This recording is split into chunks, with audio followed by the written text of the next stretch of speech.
Сәлем достар, мен Бешастан. Менің атым Айша Биби.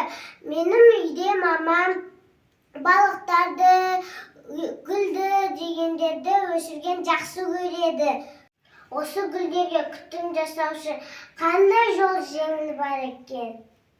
Айша Биби, ендеше үй жағдайында балықтар мен гүлдерді өсірудің жеңіл жолдарын екеуміз бірге зерттеп көрейік. Bir жылда 90%-ға дейін суды үнемдейсің. Яғни тек қана бұл жерде испарение болған кезде суды қосасың. Бірақ суды гидропоникадағыдай, мысалы, бұл жерде химия болса да көп мысалы.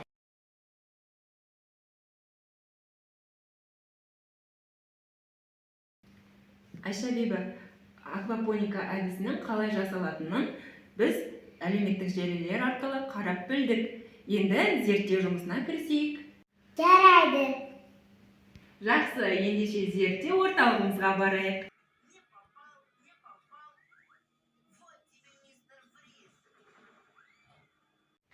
Бізге керекті заттар: Жарық, балық, балықтан тамақтары, ыдыс, мақта. және гүлдің тұқымдары керек екен, иә? Айша Биби, ендеше зерттеуімізді бастайық. Бізге зерттеуімізді жасау үшін мынандай бутылка қалдықтарынан қалған ыдыстар керек екен. Оның ішіне мақтаны саламыз. Мақтаны салдық. Ыдыстар арнайы дайындалған. Оның астында қарасаң, тесіктері бар, иә? Арнайы тесіктер жасалған. Мақтаны суланған.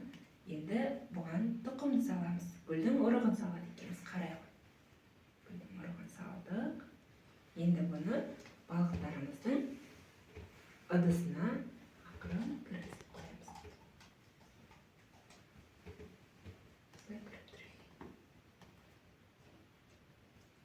Сол сияқты құлпынай көжеті. Құлпынай көжетін де алып, солай балықтарға салып көрейік. Сол сияқты гүлдің, кішкентай гүлдің, үйде өсірілетін гүлдің көшеті.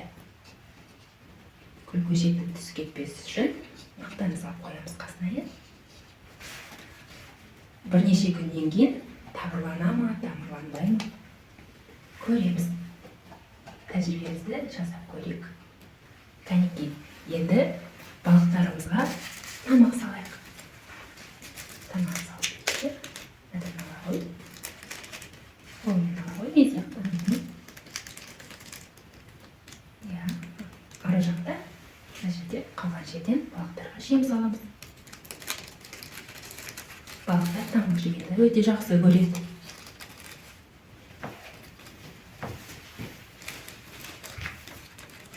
Жақсы, Айша Биби. Енді осылай бірнеше күнге қалдырып кетейік. Оларға жарық, балықтардан, балық тамақтарынан қалған қалдықтар арқылы біздің көкөністеріміз, гүлдеріміз, ұрықтарымыз қоректенеді екен. Өсемеген көрейік. Апа, қараңызшы, тамырлап өсіпті. Өзі үлкен болып өсіпті. Айша Биби, біз аквапоника тәсілі арқылы осындай нәтижеге жеттік. Енді осы өскен жемістерімізді, көкөністерімізді, гүлдерімізді топыраққа отырғызайық.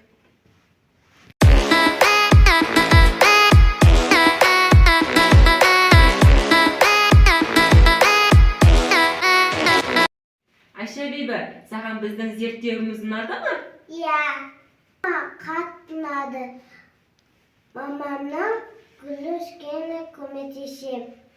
Жақсы, Айша Биби. Енді келесі зерттеуімізде біз осы балықтар мен лотос гүлін бірге өсіруді зерттеп көрейік. Жақсы ма?